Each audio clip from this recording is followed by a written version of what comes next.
د افغانستان او پاکستان ترمنځ سوداګریزه اندازه د پام وړ کمه شوې.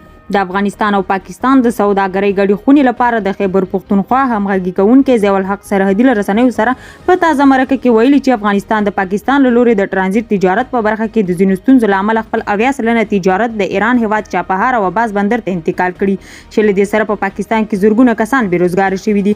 نوموړي زیاته کړې چې د پاکستان حکومت د یادو اقداماتو له امله له افغانستان سره دغه هیواد سوداګري 80 سلنه کمه شوې ده.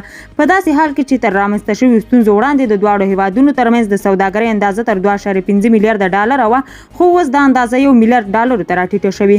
له ملتیا مو مننه.